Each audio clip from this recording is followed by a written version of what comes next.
Hi everyone, in this video, I'm going to show you how to build a custom CRM for your oil and gas business. This is perfect for businesses that are in the oil and gas industry, and you're looking for something that is a bit more flexible and customizable. And we're going to build this on top of Airtable. Now, if you do not know what Airtable is, it's a platform to help you organize and manage your data. It's very flexible and customizable. However, I would highly recommend that you watch the introductory video on the channel before you proceed with this video so that you will understand what we're doing much better. So the tables that we're going to create is companies, contacts, projects, assets, and opportunities. It's pretty straightforward, and we're going to keep it simple because we don't want to add too much complexity in this video. I just want to give you a strong foundation to start with, and then you can add and customize as you see fit. So the companies table will have a few columns. We'll have the company name, type, primary contact at that company, the website URL for that company, the industry focus, annual revenue, and the notes. Essentially, the companies table will be the foundation of our CRM, and a lot of tables will be linked to this table. And when I say linked, it will have a relationship with other tables. Again, if you have watched the introductory video, you will understand the terminologies that we're using here. So the next table that we're going to create is the contacts table.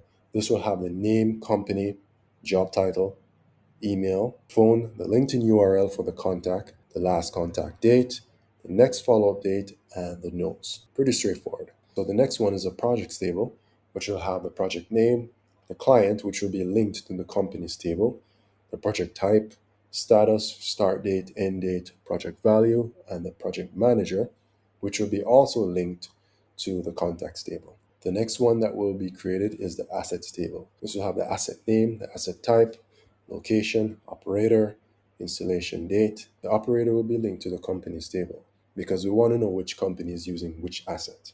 Next, we'll have the installation date, last maintenance date, next scheduled maintenance date, capacity or output, status, and related projects. And related projects will be linked to the projects table.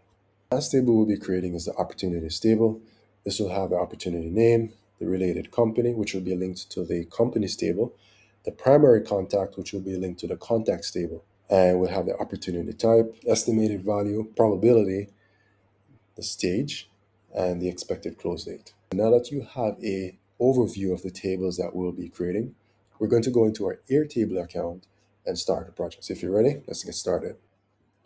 Okay, so make sure that you're logged into your Airtable account. We're going to go ahead and click Start from Scratch. Okay, so we're going to go ahead and call this Oil and Gas CRM. And the first table that we're going to create is Companies table, as that will be the foundation of our CRM.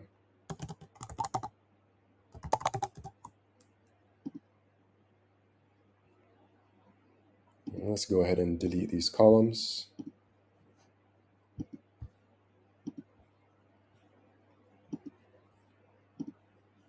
So the first column in companies will be company name.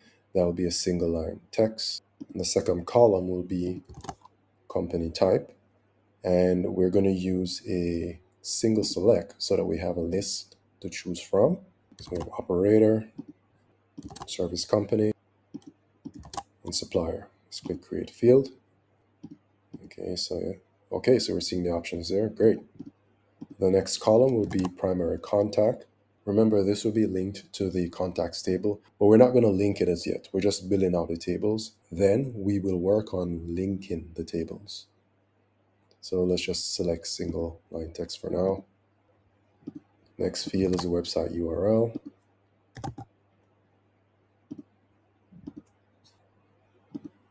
Next column will be industry focus, and we're going to use a single select for that as well. We have upstream, midstream, and downstream. Let's click create field.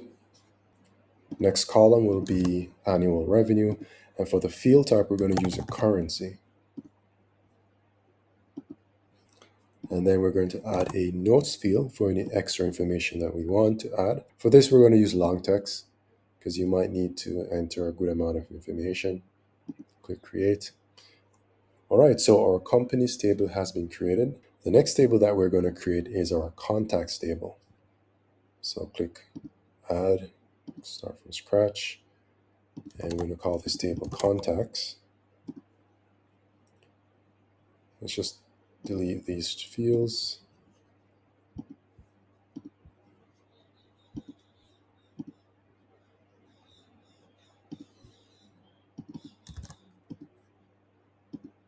Let's just rename this as a contact name, the company that they're linked to. So remember that the company column will be linked to the companies table, but we're not going to do that as yet. We're just building out the tables. So let's just select single line text for now. Next, we have the job title. Select single text. Need an email field, and we're going to use the email type field. Let's add a phone number, and let's use the phone number field. The LinkedIn URL of our contact. Let's find the URL type. Also, let's create the last contact date. Select the date type to create. Next, we have the follow-up date. Select the date field for that as well. All right, next, so let's add the notes field, and let's select long text for that one. All right, so our contacts table is created. The next table that we're going to create is the projects table. So start from scratch. Let's call this the projects. Save. All right, so for this, let's delete the assignee, status, the notes field. Okay, so the first column will be the project name and the client. Client will be linked to the companies table, but we're not going to do that as yet. So let's just select single line text, create field. Okay, so the next column is project type, and we're going to single select for that one. The first option will be exploration, drilling, production, pipeline, refinery. And you can add more as you see fit, but these are just a starting point. Create field. Okay, great. Next column is the status. For this one, let's use a single select. Let's add the first option, perspective, active, completed, on hold. Okay, great. The next column will be the start date. Select the date field for that one. Then we have the end date. There's the date field for that as well. Project value will be the next column. For that, we'll be using currency. Click create field. And lastly, we're going to add the project manager. The project manager will be linked to the contacts table. We're not going to do that as yet. So select single line text, create field. Okay, so our projects table has been created. Okay, so the next table we're going to create is the assets table. Call this assets. And let's just rename this field as asset name. Just delete these fields.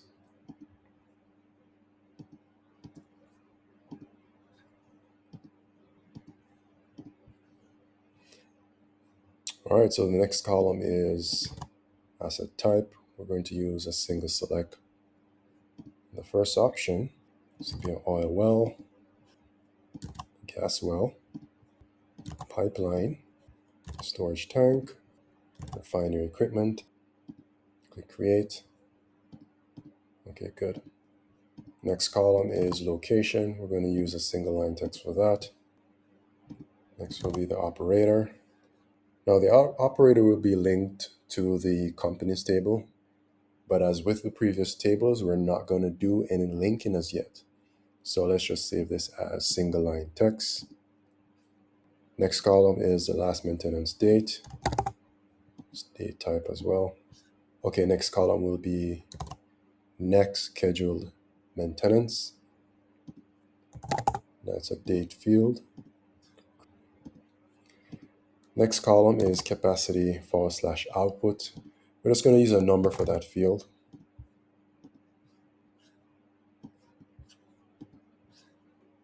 Next column is status, and we're going to use a single select for that one.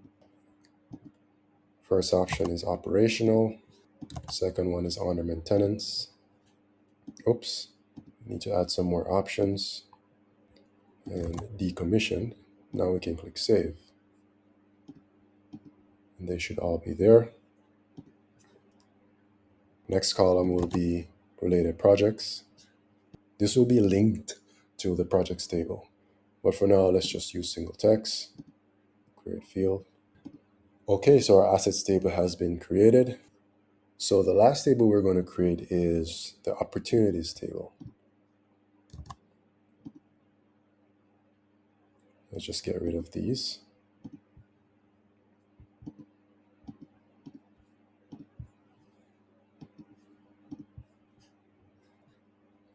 Okay, so for the name field, let's just rename that to opportunity name. Next column will be the related company, and that will be linked to the company's table, but we're not going to do that as yet. So let's just select single text. Primary contact, this will be linked to the contacts table, but for now, let's just use single line text. Next column is opportunity type. Let's use a single select for that one. First option is new project. Second option is service contract. The third one is equipment sale. I think these will be good enough, so we can click create field. Next column is the estimated value. I'm going to use currency for that one.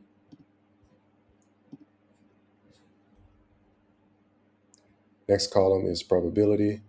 And for this one, we're going to use a percentage.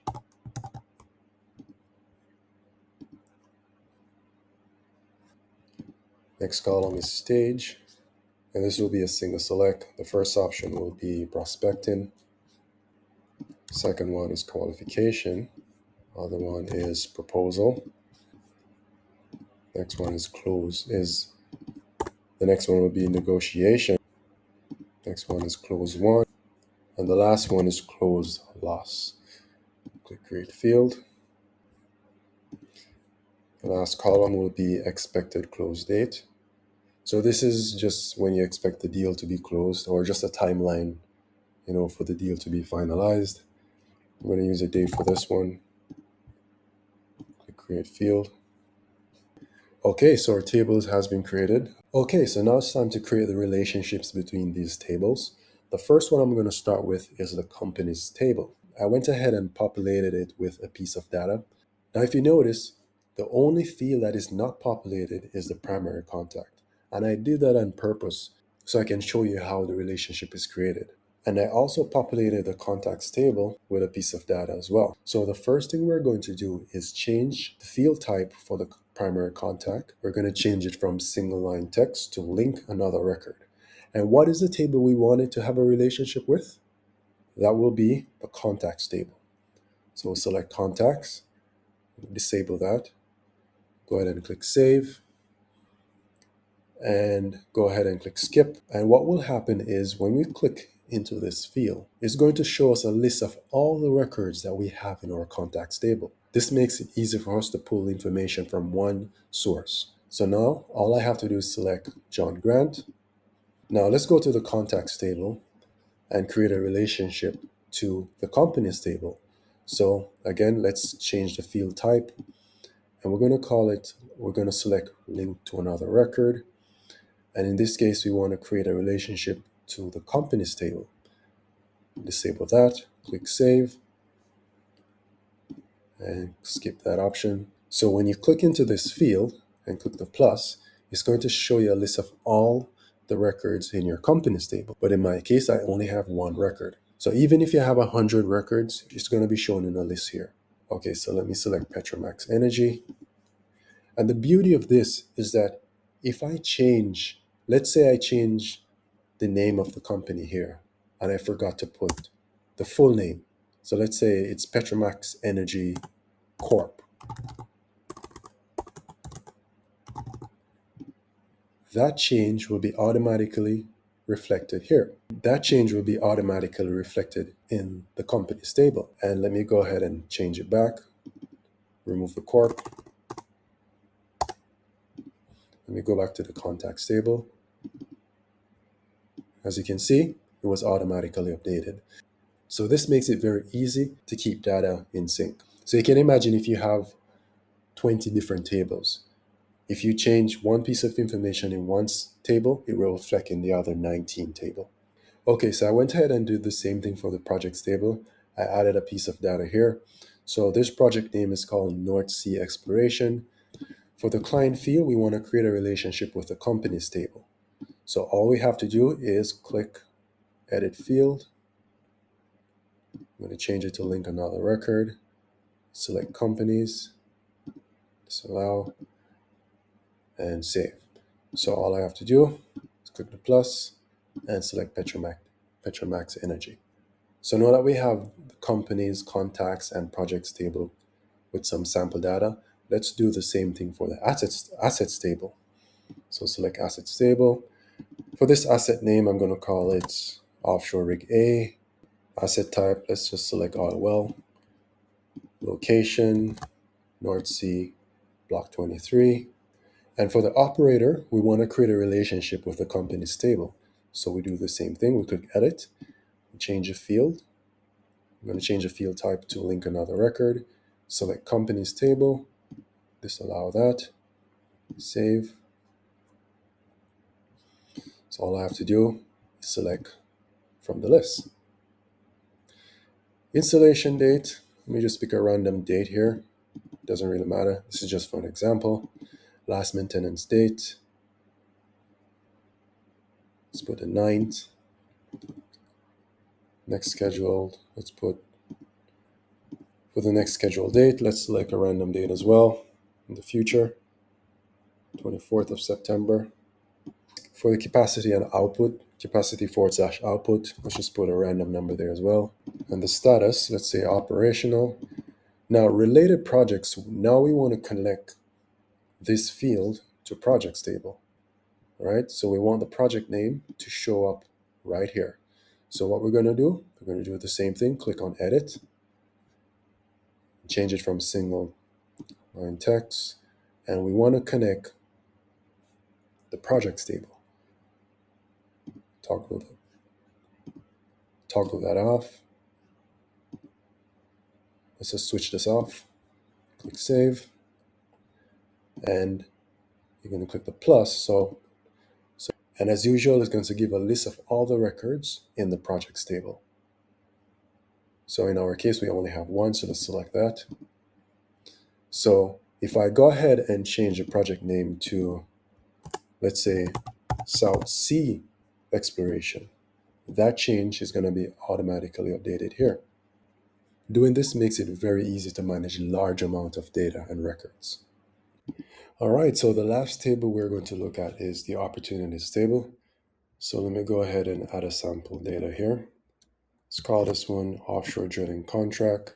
For the related company, let's go ahead and create a relationship with the company's table.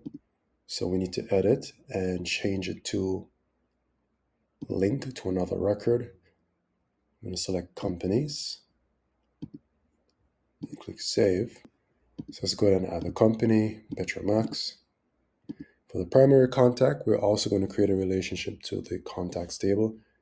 So let's go ahead and do that. Edit field, link to another record, contacts, click save. The contact at that company is John. All right, so the opportunity type we're going to go with is, let's say, new project. Estimated value, let's just give it a number, say $30 million. Probability of the deal completing, let's just go with a random number here, 60%. And for the stage, let's select proposal. For the expected close date, let's just select a random date. as this is an example, so it doesn't really matter. So for related projects, we're going to create a relationship to the projects table. So let's go ahead and do that. Edit field, link to another record, and select the projects table and click save. So let's select the project, which is the North Sea exploration. And for the notes, let's just add something here. Competitive bidding against two other companies.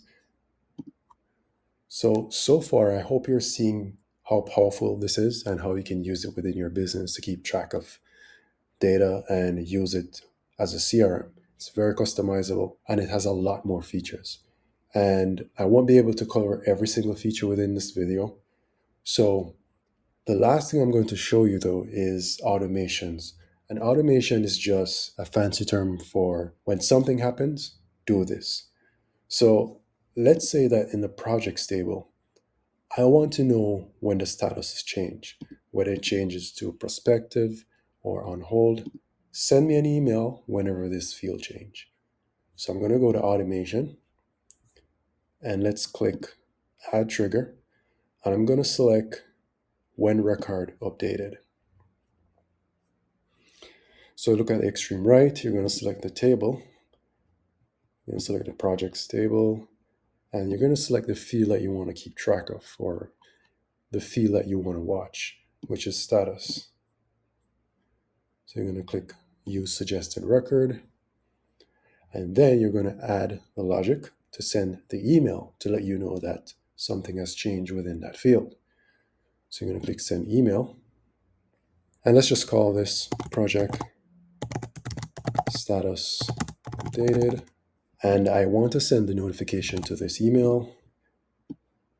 And for the subject, I'm going to put project status updated. And this is where things get really interesting. In the message, you can insert values from your table. Open bracket, and it will give you a pop-up.